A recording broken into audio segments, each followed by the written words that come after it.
नमस्कार दोस्तों, आपके अपने यूट्यूब चैनल रोजगार विद अंकित में आपका बहुत बहुत स्वागत है। मित्रों, आशा करता हूं कि आप सभी अच्छे होंगे, बढ़िया होंगे, खुशहाल होंगे और जहां भी होंगे एकदम बेहतरीन होंगे। तो सुबह के बज चुके हैं 9 और आप सभी को पता है कि 9 बजे एक बहुत बेहतरीन हमारी एप्लीकेशन पर क्लास चलती है, जैसे कि आप करते भी आ रहे हैं। ठीक है, तो जल्दी से एक बार सभी के सभी जुड़ेंगे और फिर हम अपने इस सेशन को स्टार्ट करेंगे। हर्ष चौधरी जी हमारे साथ हैं। राम राम सर जी। राम राम, आपकी स्वीकार होगी। अक्षय कुमार भी हमारे साथ हैं। Hello sir. निशा पांडे हैं। चलो बहुत बढ़िया। अभिषेक यादव, ठीक है। हिमांशु पटेल, जोहार सर जी, ठीक है ठीक है, चलो बहुत बढ़िया। अनिल सिंह, मेघा, तो सभी जो हमारे साथ जुड़ चुके हैं और स्पीड के साथ। और ठीक है ना जो अभी ना जुड़ पाए वे और जल्दी से जुड़ जाएंगे। फिर हम अपने इस सेशन को बहुत बेहतरीन तरीके से स्टार्ट करेंगे। मेरे प्यारो, टॉपिक जो चल रहा है वो वैदिक सिविलाइजेशन चल रहा है। कल हमारा हुआ था, ठीक है। तो आज कोशिश करेंगे, क्योंकि वैदिक सभ्यता में जो वेद वगैरह है ना, अब वहां से क्वेश्चन अनिश्चित तौर पर हमसे परीक्षा में पूछा जाता है।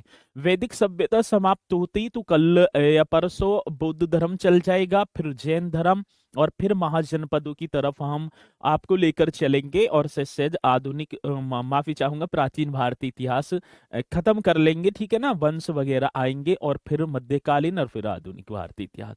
चलो बहुत बढ़िया। तो सभी यहाँ स्पीड के साथ जुड़ते हुए सभी की राम राम स्वीकार होगी हाथ जोड़कर।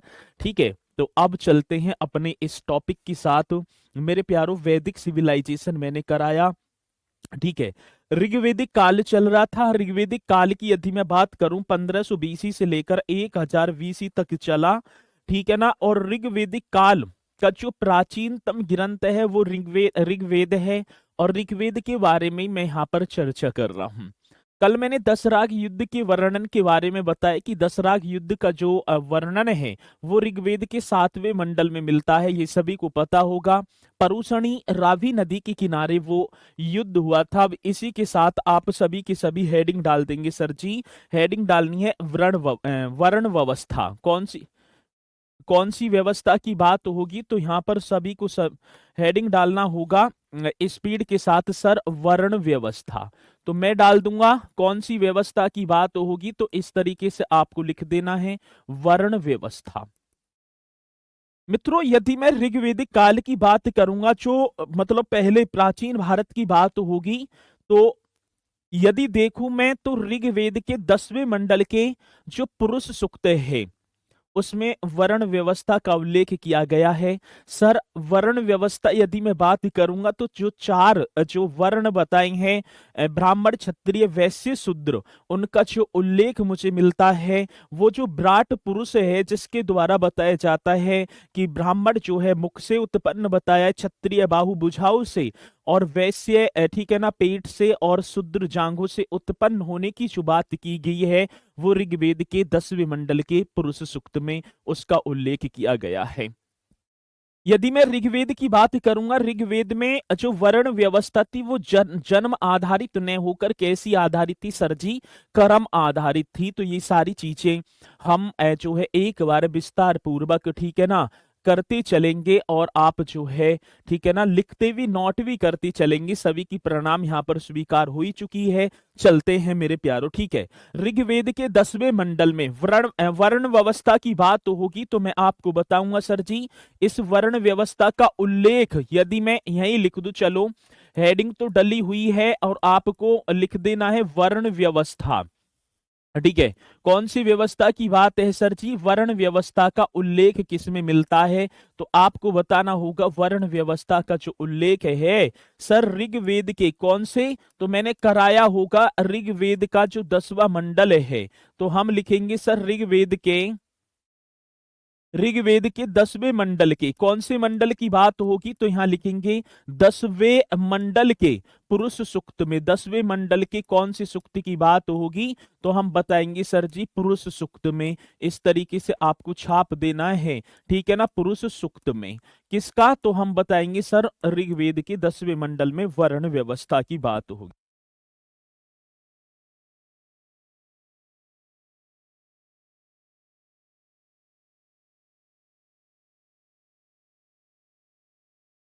चलो बहुत बढ़िया। तो आपको बताना है किसमें सर जी? तो ऋग्वेद के 10वें मंडल के पुरुष सूक्त में। अब वर्ण की बात होगी तो सर जी वर्ण क्या है? तो मैं आपको बताऊंगा, 4 वर्ण थे, ये सभी को पता होगा। अब वो वर्ण कौन कौन से होंगे तो हम बताएंगे सर। एक तो ब्राह्मण, इस तरीके से लिखेंगे सर जी। हाँ, ब्राह्मण होगा। इसी के साथ मेरे प्यारो क्षत्रिय, आपको पता होगा। चलो क्षत्रिय कर देंगे सर। इसी के साथ आप वैश्य कर देना, और वैश्य के साथ हम कर देंगे सर जी शूद्र। इस तरीके से आपको लिखना है। तो ये अब वो कितने वर्ण होंगे? 4 वर्ण होंगे, जिनमें ब्राह्मण, क्षत्रिय, वैश्य, शूद्र होगा। ये आ रही है बात समझ में? अब यहीं से क्वेश्चन पूछा जाता है कि वैश्य व जो शूद्र है, ऋग्वेद के 10वें मंडल में इनका एक बार उल्लेख किया गया है। यदि मैं बात करूंगा कितनी बार, तो हम बताएंगे सर इनका एक बार उल्लेख मिलता है, एक बार। ये बड़ा बेहतरीन क्वेश्चन है, जब आएगा तो क्वेश्चन आप बताएंगे। क्वेश्चन होगा कि ऋग्वेद के कौन से मंडल में वैश्य व शूद्र शब्द का प्रयोग केवल एक बार किया गया है? तब हम बताएंगे सर जी ऋग्वेद के 10वें मंडल में है। कौन से में? ऋग्वेद के 10वें मंडल में। इस तरीके से आपको छाप देना है। अब एक और पॉइंट पूछा जाता है। अभी क्वेश्चन पूछा गया, शूद्र शब्द का जो प्रयोग है, कौन से शब्द की बात होगी? तो मैं बताऊंगा सर जी शूद्र शब्द का प्रयोग इस तरीके से लिखना है।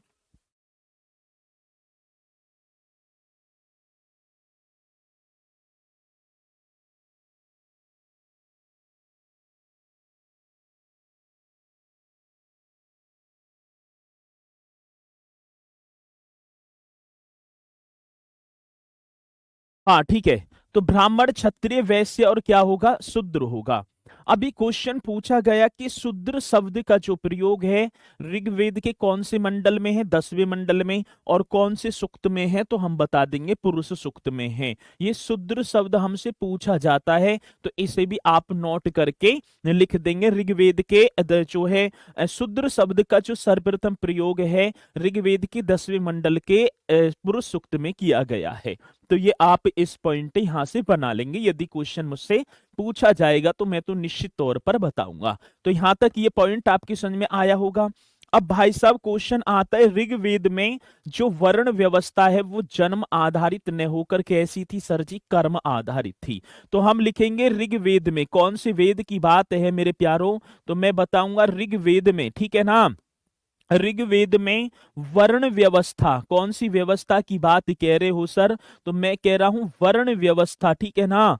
जन्म आधारित न होकर, ये पॉइंट आप लिखेंगे बहुत बढ़िया तरीके से। और क्वेश्चन आता है, ठीक है ना, वर्ण व्यवस्था जन्म आधारित न होकर कैसी थी सर जी? कर्म आधारित थी। न होकर कर्म आधारित थी। तो ये भी पॉइंट आपको लिख देना है। क्वेश्चन आएगा तो हम निश्चित तौर पर बताएंगे कि ऋग्वेद में जो वर्ण व्यवस्था है वो कैसी थी सर जी? तो जन्म आधारित नहीं थी। और कैसी थी? तो कर्म आधारित थी। यदि वर्ण व्यवस्था की बात होगी तो हम निश्चित तौर पर बताएंगे। यहां तक पॉइंट आपकी समझ में आया होगा।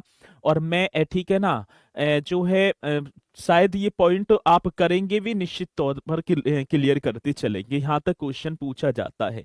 चलो तो आगे नोट कर लिया होगा, नोट सभी ने कर लिया होगा। तो आगे मैं बढ़ूंगा। अब हेडिंग डालेंगे सर जी वस्त्र एवं आभूषण। ऋग्वेद की बात होगी, कौन से वेद की? तो मैं यहां पर हेडिंग डाल दूंगा वस्त्र और सर जी आभूषण। वस्त्र और क्या होगा?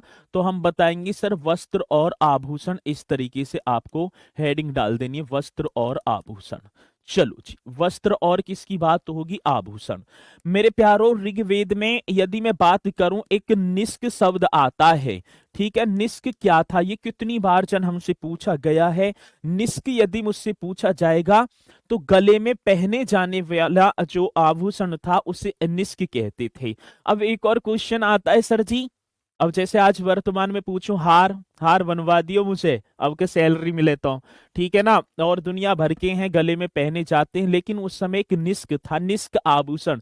ये क्या था? तो सर हम बताएंगे निष्क जो है, बता देना, गले का एक स्वर्ण आभूषण था, मतलब सोने का आभूषण सा आभूषण था, जिसे उस समय विनिमय के तौर पर, आदान प्रदान के तौर पर भी प्रयोग में लाया जाता था। तो ये आप बताएंगे, निष्क की बात होगी तो हम बताएंगे सर जी, ठीक है ना, गले का एक, किसका होगा, तो आपको बताना है गले का एक स्वर्ण आभूषण था।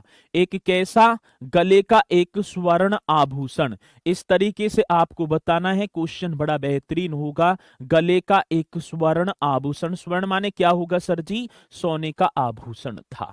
तो ये आपको बताना है बहुत बेहतरीन तरीके से। यदि क्वेश्चन आएगा निष्क क्या था, तो सर जी गले का एक स्वर्ण आभूषण, स्वर्ण माने क्या है, तो सोने का आभूषण था। निष्क ये क्वेश्चन हमसे पूछा जाता है। ठीक है, चलो।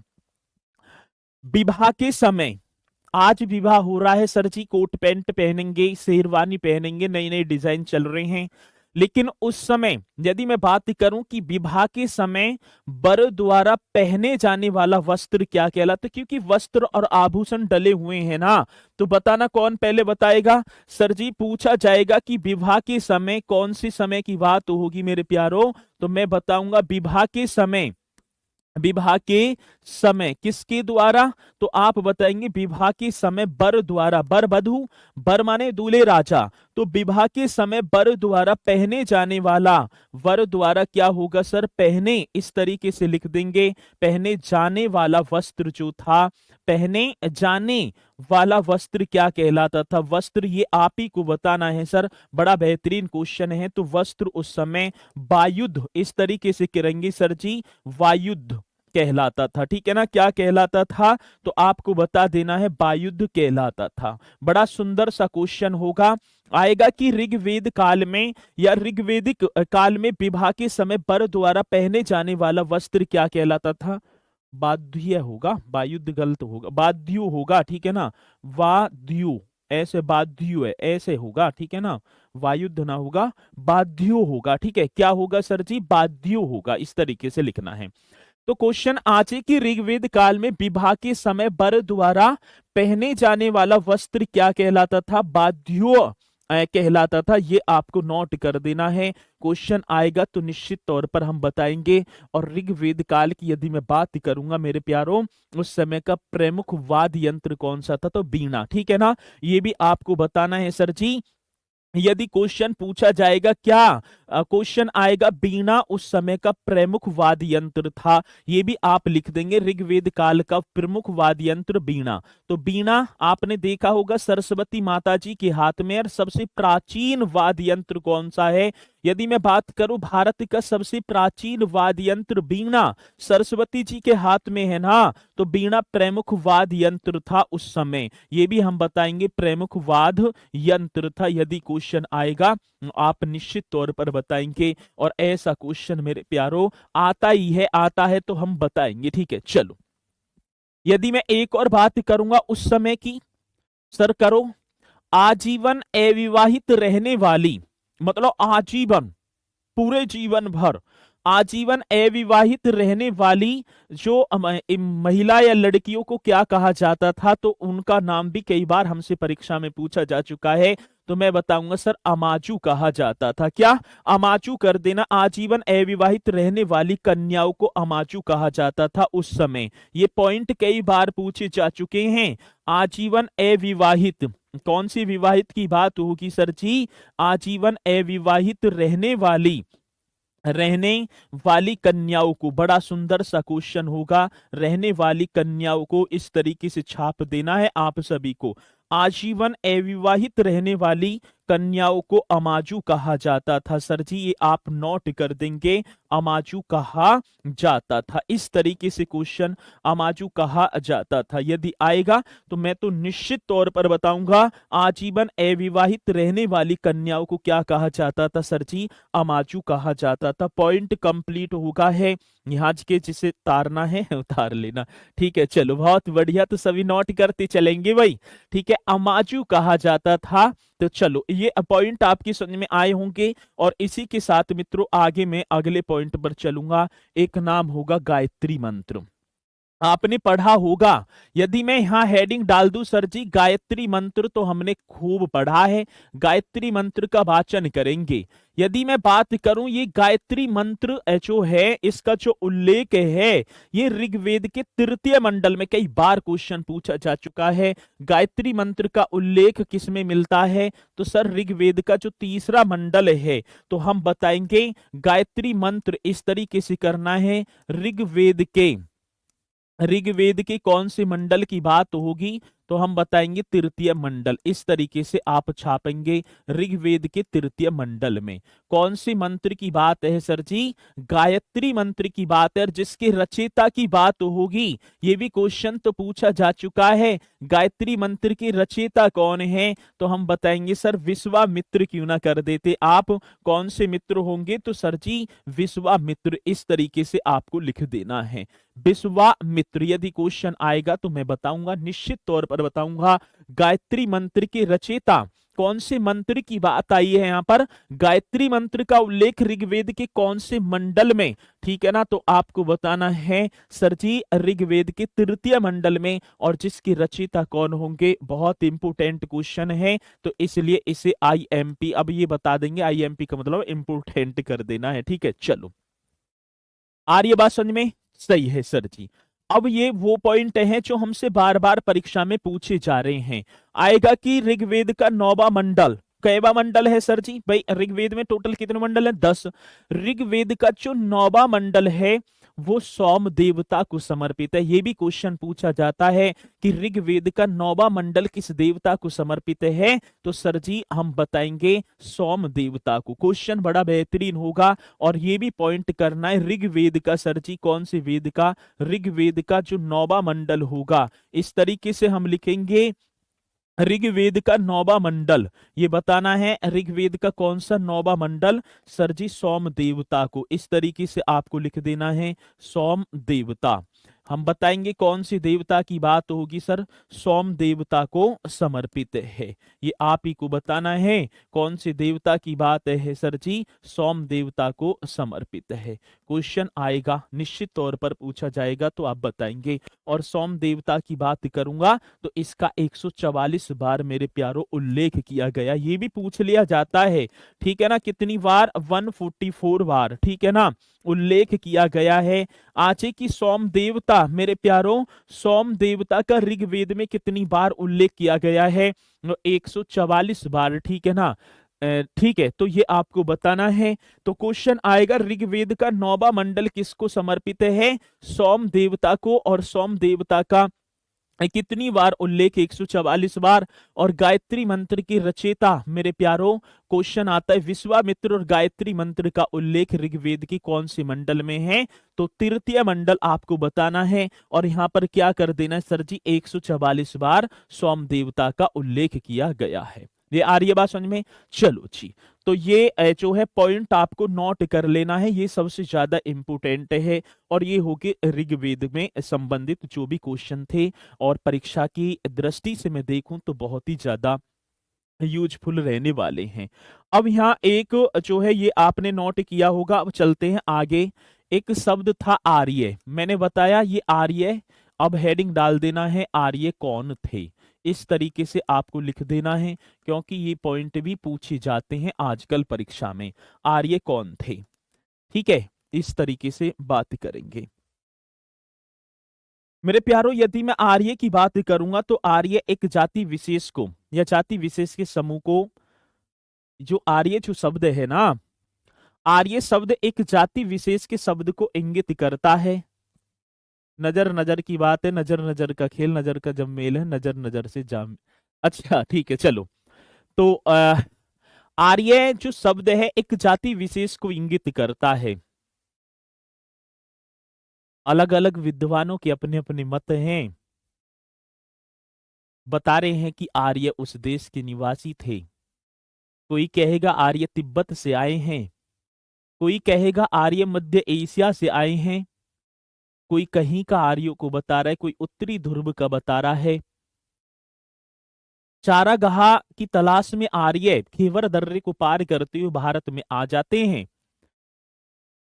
क्वेश्चन पूछा जाता है कि आर्य शब्द का शाब्दिक अर्थ क्या है, तो श्रेष्ठ या उत्तम मैं आपको बताऊंगा।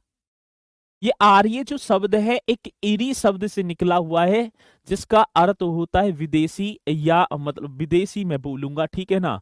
मतलब आर्य जो बताए हैं यहाँ पर कौन बता दिए हैं, विदेशी। मतलब आर्य जो शब्द इरी शब्द से निकला हुआ है, ठीक है ना, इनका जो शाब्दिक अर्थ होगा वो होगा विदेशी या अजनबी, ऐसे बोला गया है, ठीक है। चलो अब पॉइंट आर्य की बात तो होगी। ये क्वेश्चन हमसे पूछा जाता है कि आर्य, पहले मैं बात करूं, आर्य जो यहां पर है ये संस्कृत भाषा का शब्द होगा। ये पहले आप हेडिंग डाल देना आर्य इस तरीके से। आर्य कौन सी भाषा का शब्द है, तो सर हम बताएंगे संस्कृत भाषा का शब्द है। आपको लिख ही देना है संस्कृत भाषा का शब्द है। कौन सी भाषा की बात होगी, संस्कृत भाषा का शब्द है सर जी। संस्कृत भाषा का शब्द है जिसका जिसका शाब्दिक अर्थ होगा, ये आपसे मैं पूछूं, जिसका शाब्दिक, जिसका इस तरीके से ही लिख देना है ना, जिसका शाब्दिक अर्थ होगा मेरे प्यारों श्रेष्ठ या उत्तम। जिसका शाब्दिक अर्थ है, अर्थ क्या है तो हम बताएंगे, जिसका शाब्दिक अर्थ होगा श्रेष्ठ या उत्तम। ये भी क्वेश्चन बड़ा बेहतरीन है, आता है कि आर्य कौन सी भाषा का शब्द है, ऐसा ही तो छोटा सा क्वेश्चन आएगा तो मैं बताऊंगा ये तो संस्कृत भाषा का शब्द है। और जिसका शाब्दिक अर्थ यदि मुझसे पूछा जाएगा तो मेरे प्यारों मैं बताऊंगा सर जी श्रेष्ठ या उत्तम होगा। आ रही है बात समझ में।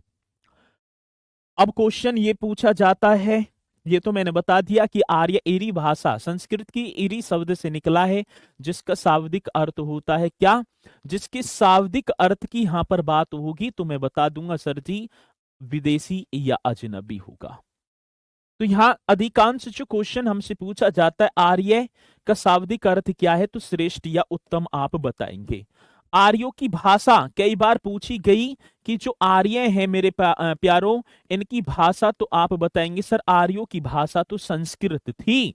ये भी क्वेश्चन कई बार पूछ लिया जाता है, ठीक है ना। आर्यों की भाषा कैसी है, तो सर आप संस्कृत बता देंगे, ठीक है ना। और आर्यों को ही भारतीय सभ्यता व संस्कृति का संस्थापक माना जाता है, ये भी हम लिख देंगे। आर्यों को किसकी बात होगी सर, हम बताएंगे आर्यों को भारतीय जो है भारतीय सभ्यता, इस तरीके से लिखना, आर्यों को भारतीय सभ्यता, कौन सी सभ्यता की बात होगी मेरे प्यारों, आर्यों को भारतीय सभ्यता व संस्कृति का संस्थापक माना जाता है। वह किसकी बात होगी, वह संस्कृति का संस्थापक। इस तरीके से मैं आपको लिखाऊंगा, बढ़िया तरीके से पॉइंट टू पॉइंट लिखते चलना है। आर्यों को भारतीय सभ्यता व संस्कृति का संस्थापक माना जाता है, जिनका शाब्दिक अर्थ होगा श्रेष्ठ या जो उत्तम यदि बोला जाएगा, ठीक है। तो ये पॉइंट मोस्ट इंपोर्टेंट है। चलो श्रेष्ठ व उत्तम सभी बहुत बढ़िया तरीके से बताते चल रहे हैं मेरे प्यारों। एक और मैं आपको बताऊंगा कि अब बहुत बहुत ज्यादा तादाद में आप बच्चे जुड़े हुए हैं। जिस भी सब्जेक्ट को यदि बड़ा भैया छोटा भैया मान के समझ रहे हो, कुछ भी मान लेना, ठीक है ना। तो जो भी सब्जेक्ट है उसे साथ के साथ क्लियर करते चलना, अपने ऊपर वजन मत आने देना। यदि क्लास इकट्ठी होगी तो कोर्स पीछे पड़ जाएगा, फिर यदि कोई भी चीज पीछे पड़गी तो समझ लो फिर उसकी टेंशन, आने वाली की टेंशन और वर्तमान की टेंशन। तो इतनी टेंशन में मत जुझाना कि फिर सुलझो ही ना।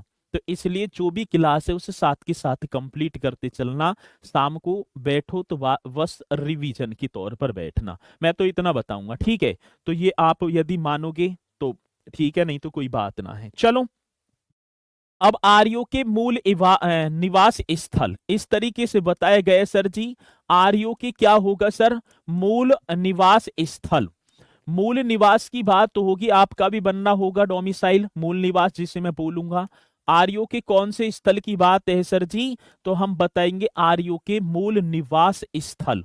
ये हमारे जो भारत के विद्वान हैं उन्होंने बताया है, उन्होंने ठीक है ना चर्चा की है, उन्होंने विवरण किया है, तर्ज कसे हैं, बताया है कि यहाँ के हैं, यहाँ के हैं। अब वो कौन कौन से होंगे जो बताते चल रहे हैं ओरिजिनल हैबिटेट ऑफ आर्यंस के बारे में मेरे प्यारों। तो आर्यों का निवास स्थल।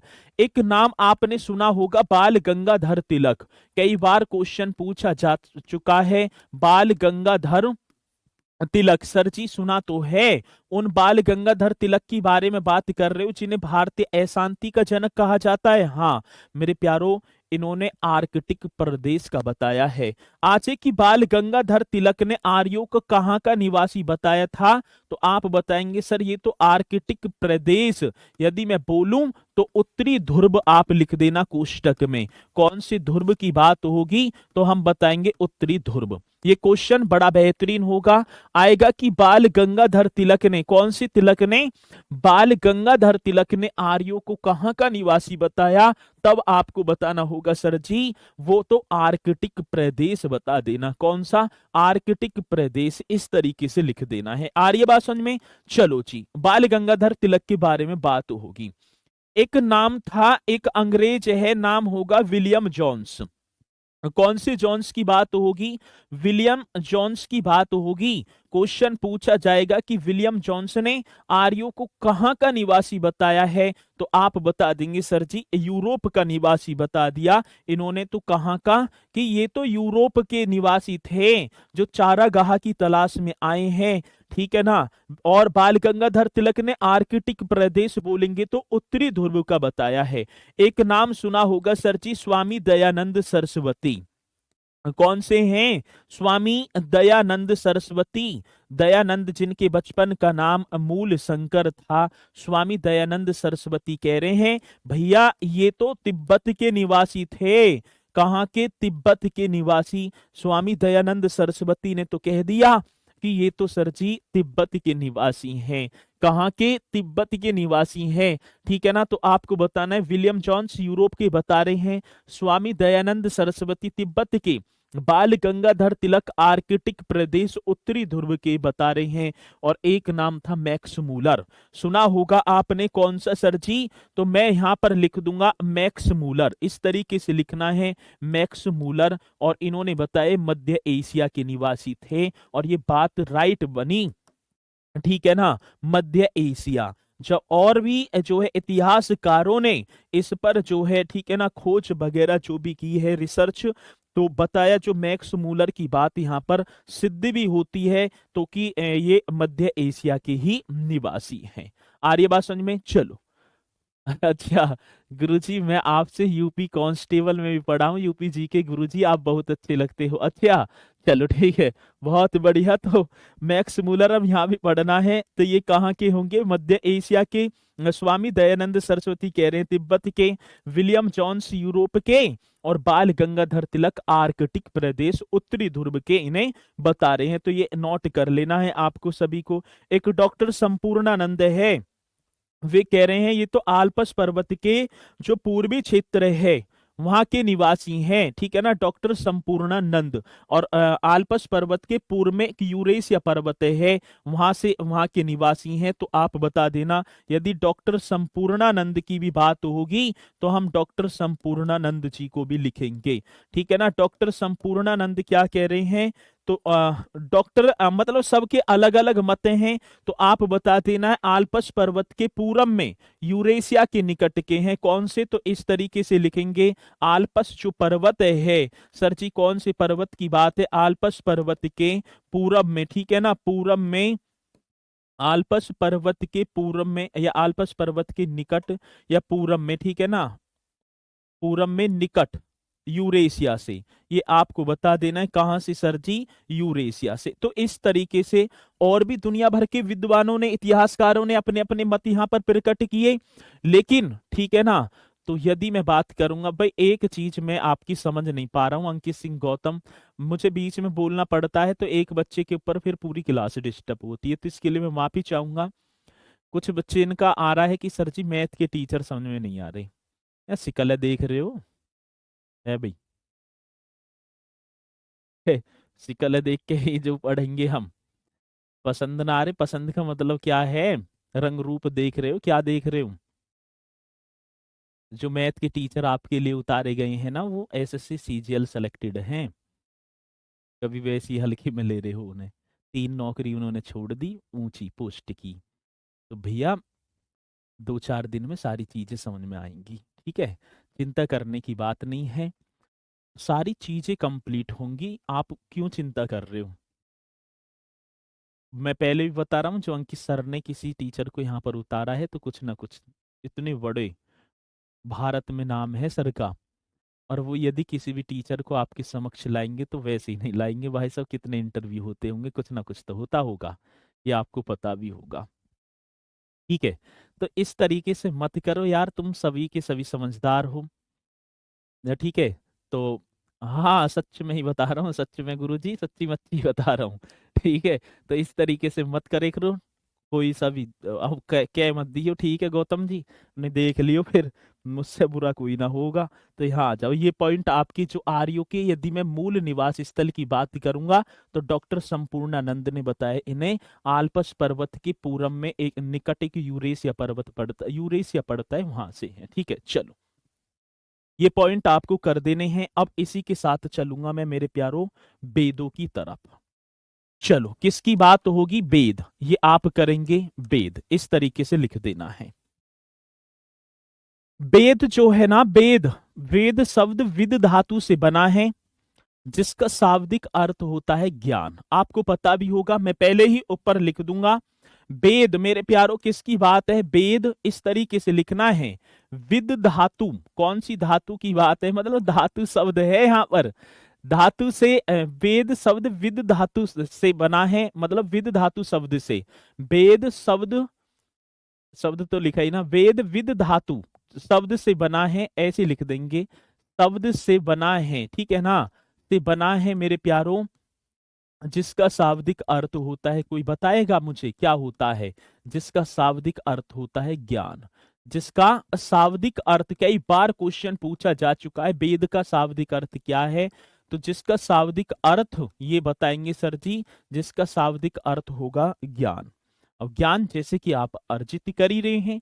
चलो, तो क्वेश्चन पूछा जाता है कि वेद किससे बना है? तो एक विद धातु है, वेद विद धातु से बना है, ठीक है ना, जिसका शाब्दिक अर्थ होता है ज्ञान। किसकी बात होगी सर जी? ज्ञान की बात होगी। ये आप बताएंगे कौन सी धातु से? वेद विद धातु से बना है, जिसका शाब्दिक अर्थ होता है ज्ञान। मेरे प्यारो, यदि मैं बात करूं वेदों की, तो वेदों को संहिता भी कहा जाता है। क्यों? क्योंकि ये वेद व्यास जी के द्वारा संकलित किए गए हैं। क्वेश्चन बड़ा बेहतरीन है। यदि बात होगी तो किसको? वेदों को मैं लिख दूंगा। क्या बात है सर जी? वेदों को संहिता भी कहा जाता है, इस तरीके से लिख देना है, संहिता।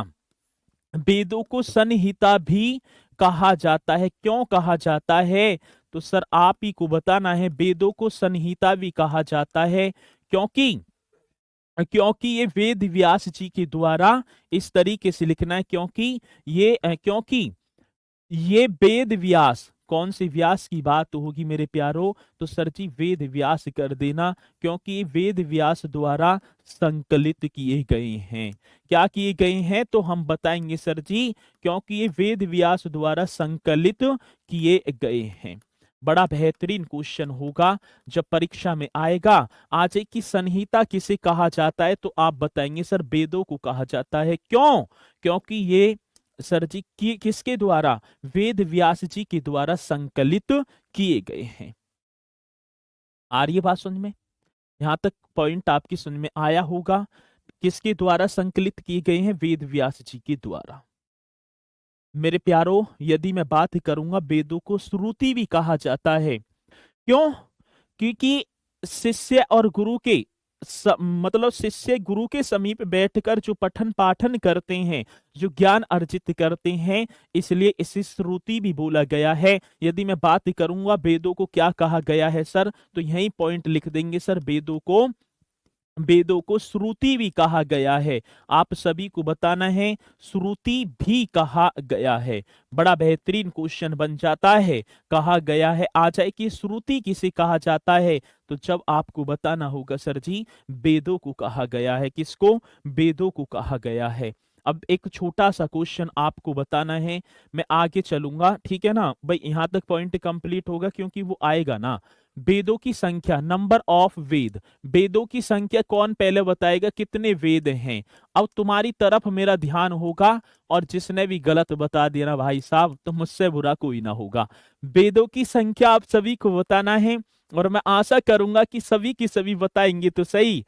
वेदों की संख्या स्पीड के साथ, गुड मॉर्निंग तो सबकी स्वीकार है, 9 बजे क्लास हो जाती है। चलो ये बताएंगे वेदों की संख्या, जल्दी से बताएंगे वेदों की संख्या जो है कितनी है। मैंने फादर सब लिखवा दिए, हेरोडोटस कहा जाता है, आप डेमो में देख लेना, ठीक है। तो गुरुजी एक पॉइंट समझ में आ रहा, अच्छा एक एक पॉइंट समझ में आ रहा, तो नु बता दो मुझे वेदों की संख्या। अब देखो, लव चौधरी ने बताया 8, जिस दिन भी लव चौधरी मिल गई ना उस दिन करोगे 4, ठीक है। तो वेदों की संख्या कितनी होगी सर जी? आप बताएंगे 4। ये बताना है मेरे प्यारो, 8 ना होगी लव जी, होगी तो होगी कितनी सर? 4 होगी।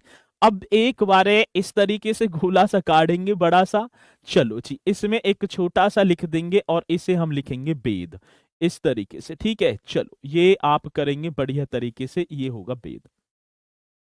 सर इसमें कर दो ऋग्वेद। कौन सा वेद है भाई? 4 ही तो वेद हैं। तो पहला यदि मैं बात करूं भाई, सबसे प्राचीन तो ऋग्वेद ही तो होगा। फिर इसके बाद कौन सा होगा सर जी? यजुर्वेद। मैं यहां लिख दूंगा यजुर्वेद, ऐसे कर देना है, ठीक है ना। इसी के साथ सर सामवेद कर देना, और सामवेद के साथ ही यहां ऊपर लिख देना अथर्ववेद। कौन सा वेद होगा? तो इस तरीके से आप लिखेंगे अथर्ववेद। ऋग्वेद, यजुर्वेद, सामवेद और अथर्ववेद, ये 4 वेद आपके सामने हैं, ठीक है ना। अब मैं बात करूं ऋग्वेद में क्या है सर जी? ऋग्वेद में क्या होगा कि जब पढ़ूंगा तो इसमें मुझे वैदिक देवता जो होंगे मेरे प्यारों, कौन से देवताओं की बात है सर?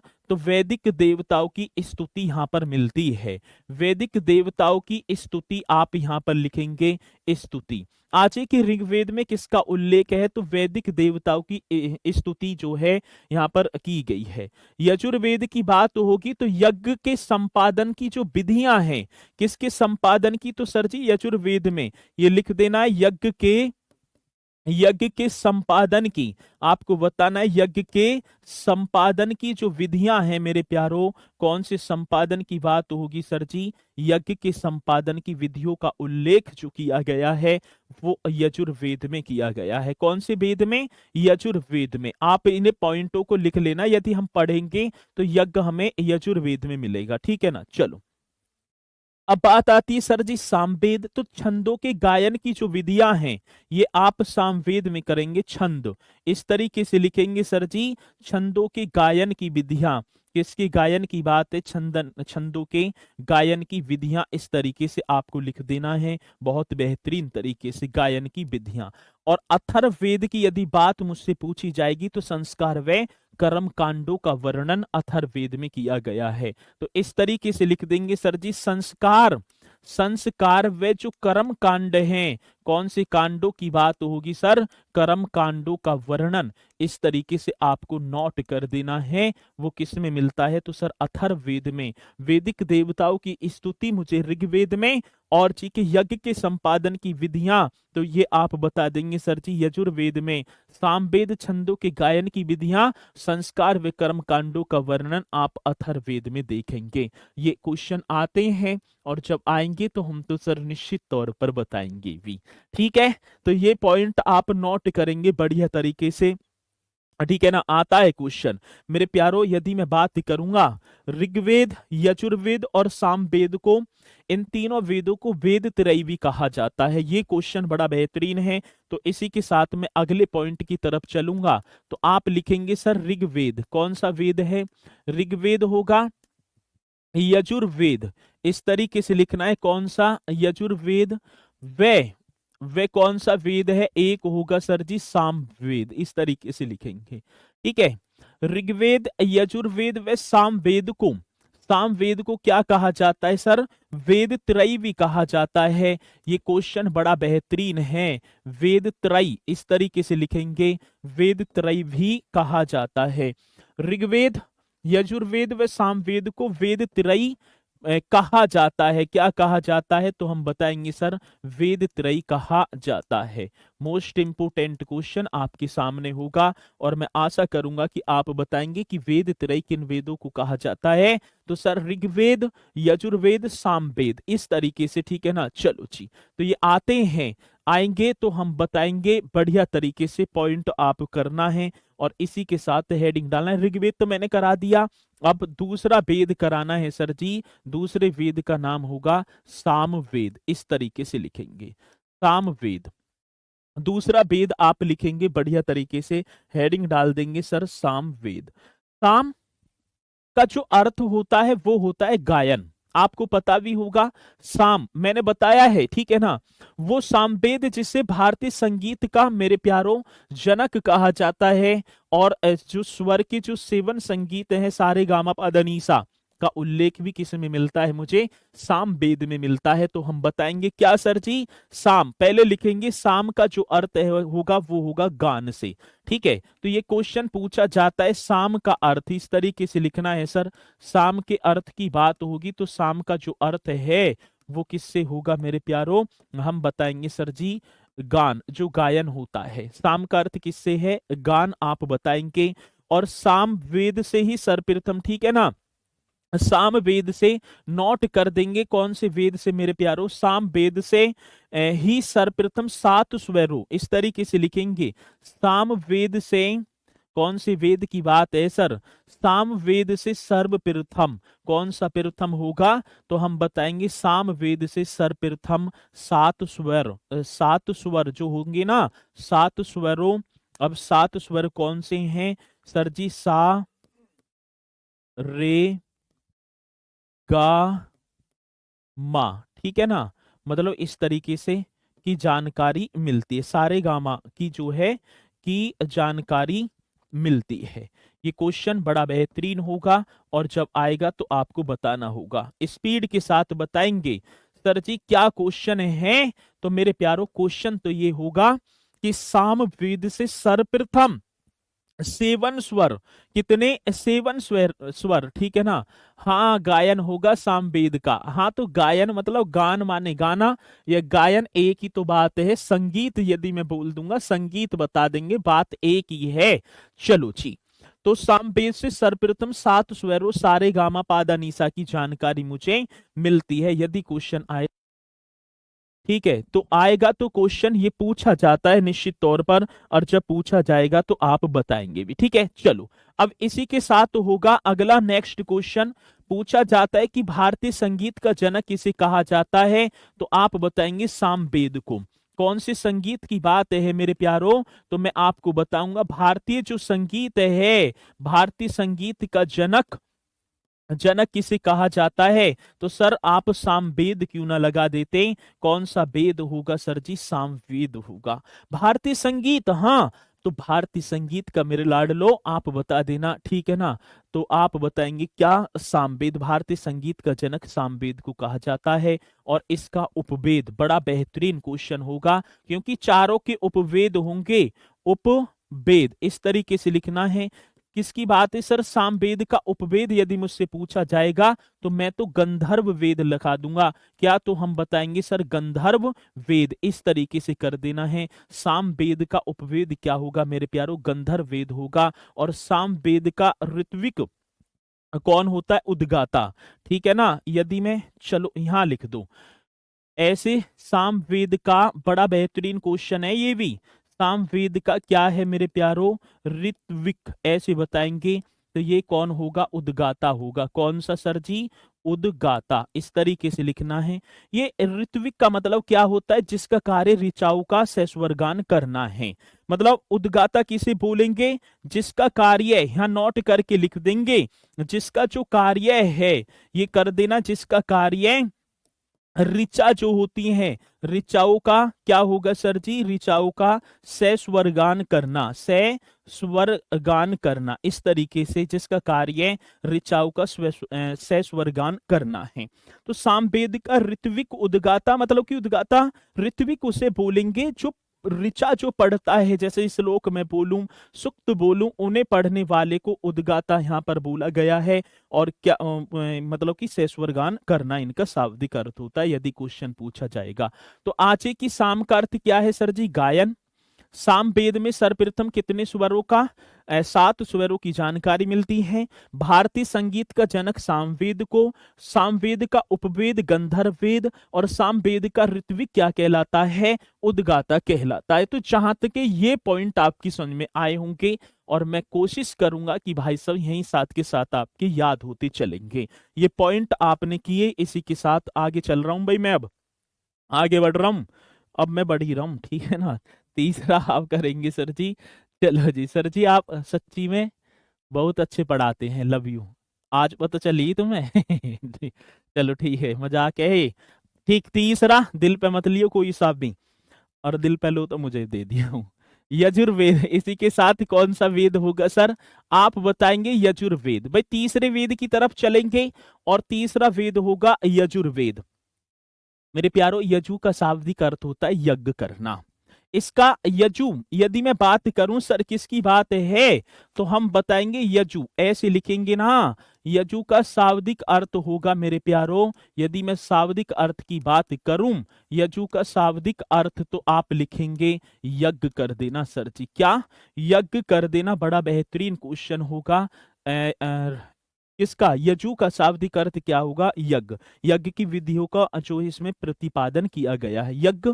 तो मैं यही कोष्टक में लिख दूंगा जो यज्ञ की विधियां हैं, यज्ञ की विधियों का, विधियां यज्ञ वगैरह जो होती है ना, यज्ञ की विधियों का प्रतिपादन किया गया है, इस तरीके से छापेंगे। प्रतिपादन किया गया है, इस तरीके से आपको लिख देना है, ठीक है ना? जहां तक के पॉइंट आपके समझ में आ भी रहे होंगे बहुत बढ़िया तरीके से। आज एक यज्ञ की विधियों का प्रतिपादन कौन सी वेद में किया गया है? आप बताएंगे सर जी यजुर्वेद में किया गया है। किसमें? यजुर्वेद में किया गया है। आगे बात समझ में? चलो। अरे आ रही है आवाज समझ में ना? राहुल गुप्ता जी, हाँ सर जी आ रही है। मेरे प्यारो, यदि यजुर्वेद की बात करूं तो यजुर्वेद गद्य और पद्य दोनों भाषा में लिखा हुआ है। बोलते हैं ना गद्यांश से लिख दो। जब हम छोटे छोटे से थे, गद्यांश और पद्यांश आपने पढ़े होंगे।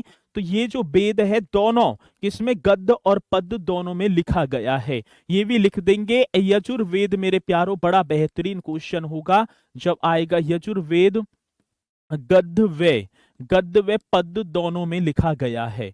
गद्य व पद्य इस तरीके से लिखेंगे सर जी, दोनों में लिखा गया है।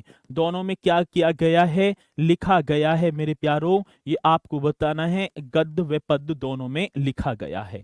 कौन सा? यजुर्वेद की बात होगी तो आपको बताना होगा, बहुत बेहतरीन क्वेश्चन होगा जब आएगा, ठीक है? यजुर्वेद के 2 प्रधान पद हैं।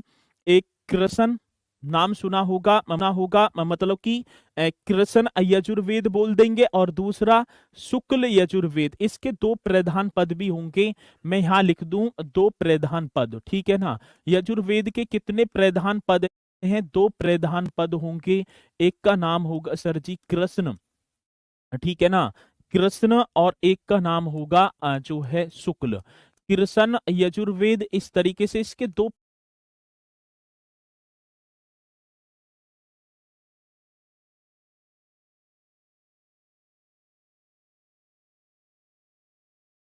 प्रधान पदवी हैं। एक का नाम होगा कृष्ण यजुर्वेद, और दूसरे का नाम होगा शुक्ल यजुर्वेद, ठीक है ना? दूसरे का नाम क्या होगा? शुक्ल यजुर्वेद आपको बताना है, इस तरीके से, ठीक है? इसके 2 प्रधान पदवी आप बताएंगे बहुत बढ़िया तरीके से। और मेरे प्यारो, यजुर्वेद का जो ऋत्विक होता है, ऋत्विक अधुर्व्य, अधुर्व्य होता है, ठीक है? तो हम बताएंगे सर जी इसके ऋत्विक की बात होगी। अब ऋत्विक किसे बोलेंगे? जो पढ़ने वाला होता है, तो उसका नाम होगा सर अधुर्वीय। ये मैंने पहले उद्गाता किसका था? सामवेद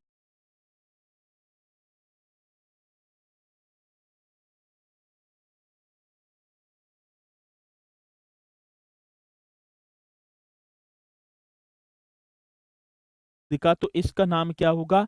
अधुर्वीय। ये करेंगे, ठीक है ना, अधुर्वीय। इस तरीके से आपको लिख देना है यदि क्वेश्चन आएगा। अधुर्वीय, एक सेकेंड, ठीक है ना, यहाँ करेंगे ना, अब सही है ना। अब पूरा ही लिख दूं, अधुर्वीय क्या होगा सर जी?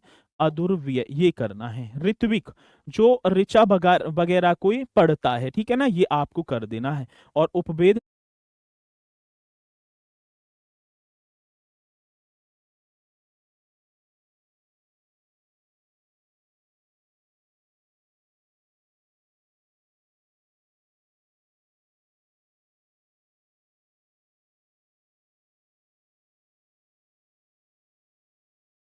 धनुर्वेद हम कर देंगे, ठीक है। चलो, इस समय इंग्लिश भाषा ना ही विपिनपाल जी ना, यहाँ इंग्लिश का देख कौन से वे बोल रहे हैं, अभी तो हिंदी भी ना चल रही, ठीक है ना। तो आप बताएंगे इसका उपवेद यदि मुझसे पूछा जाएगा तो मैं आपको बता दूंगा सर जी, धनुर्वेद कर देंगे। कौन सा पूछा जाता है, यजुर्वेद का उपवेद क्या है, तो हम बताएंगे सर जी धनुर्वेद। इस तरीके से आपको करना है धनुर्वेद। क्वेश्चन बड़ा बेहतरीन होगा जब आएगा, ठीक है ना। मतलब कि बोला गया है, दो प्रधान पद भी हैं, मतलब कि इसे दो पार्टों में भी बांटा जा सकता है। एक का नाम कृष्ण यजुर्वेद, जैसे पूरा यजुर्वेद होगा उसे दो पार्टों में, दो प्रधान पद हैं, एक अलग एक अलग। पहले में कृष्ण कृष्ण के बारे में, दूसरा शुक्ल यजुर्वेद, इस तरीके से दो प्रधान पद, ठीक है ना, इस तरीके से है यहाँ पर, ठीक है। तो संडे को क्लास नहीं चलेगी। चलो, बहुत बढ़िया, समझ में आ रहा है, तो इसी तरीके से करना है। चलो भाई, अब इसी की बात करेंगे, यहां तक पॉइंट आपकी समझ में आया होगा। ये पूरा का पूरा यजुर्वेद आना भी चाहिए। अब यजुर्वेद में सर्वप्रथम राजस्यु व वाजपेय यज्ञ का उल्लेख मिला है, तभी तो बोला गया है कि यजुर का शाब्दिक अर्थ यज्ञ से है। तो हम बोलेंगे सर जी यजुर्वेद में कौन से वेद की बात होगी मेरे प्यारों, तो यजुर्वेद में सर्वप्रथम, इस तरीके से लिखना है। कौन सी वेद की बात है मेरे प्यारों, तो यजुर्वेद में सर्वप्रथम सर जी एक किसकी बात होगी, एक राजस्यु तथा वाजपेय, इस तरीके से लिखना है। सर्वप्रथम राजस्यु तथा वाजपेय, तथा क्या होगा सर जी, तो हम भी बता देंगे भैया, वाजपेय यज्ञ का, कौन से यज्ञ की बात होगी, वाजपेय यज्ञ का उल्लेख मिलता है। कौन सी यज्ञ की बात है मेरे प्यारो, वाजपेय यज्ञ का उल्लेख मिलता है। तो क्वेश्चन पूछा जाएगा कि किस वेद में राजस्यु तथा वाजपेय यज्ञ का उल्लेख मिलता है, तब आपको बताना होगा सर जी यजुर्वेद में मिलता है। और मेरे प्यारों, यजुर्वेद में हाथियों का उल्लेख भी मिलता है। यदि क्वेश्चन आएगा तो हम बताएंगे निश्चित तौर पर। सर संडे को टेस्ट ले लीजिए, घर ना जाऊं है भैया, मैं 7 दिन में तो एक दिन जाऊं और संडे को भी टेस्ट ले लूं। विवाह विच्छेद ही करवा के मानोगे कतई, तलाक दिवाओगे। हेलो, ठीक है ना। तो आपको बताना है यजुर्वेद में सर जी हाथियों के पालने का उल्लेख भी मिलता है। ये पॉइंट भी आप कर देंगे। यजुर्वेद में कौन से वेद की बात होगी, तो हम बताएंगे यजुर्वेद में मेरे प्यारो, यजुर्वेद में हाथियों की, ठीक है ना, किसकी बात है, तो हाथियों के पालने का, हाथियों को पालने का, ठीक है ना, भी उल्लेख मिलता है।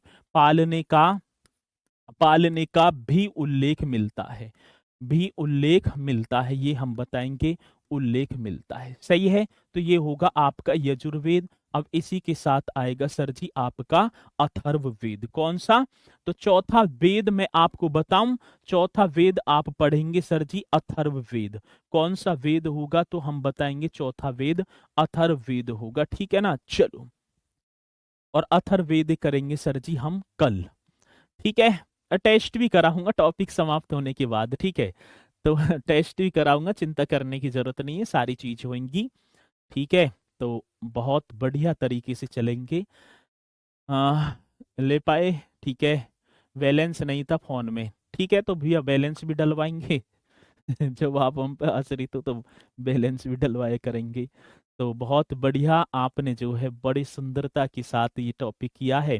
कल अथर्ववेद और उत्तर वैदिक काल, अथर्ववेद तो 2-3 लाइन 4-5 लाइन का है, और वैदिक उत्तर वैदिक काल कल समाप्त हो जाएगा। और फिर हम चलेंगे जो है धार्मिक जो आंदोलन हुए हैं प्राचीन भारत में, बुद्ध धर्म फिर जैन धर्म, दोनों धर्मों को पढ़ेंगे। फिर महाजनपद काल की तरफ हम इसी तरीके से चलते रहेंगे। ठीक है, चलो। तो बहुत बढ़िया। तो आप जो है, हाँ, जादू टोना कराऊंगा कल्लू को, ठीक है ना। तो जादू टोना भी कराऊंगा, प्रेम विवाह भी करवा दूंगा, भूत प्रेत ये सारी चीजें आ जाएंगी, ठीक है ना। लिखे रहे ना, जब हम जाएंगे रोड के किनारे लगाए रखें एक तंबू सा, तंबू से पे लिखे रहे जादू टोना छुटकारा पाए सौतन से इस तरीके से जो लिखे रहे तो वो अथर्ववेद में आएंगे। तो इसी के साथ मित्रों फिर मुलाकात होगी आपसे, बहुत बढ़िया तरीके से आप करते रहना। चलो ठीक है, तो इसी के साथ मैं अपनी वाणी को दूंगा विराम। तो सभी बच्चे बोलेंगे सर जी जय हिंद जय भारत।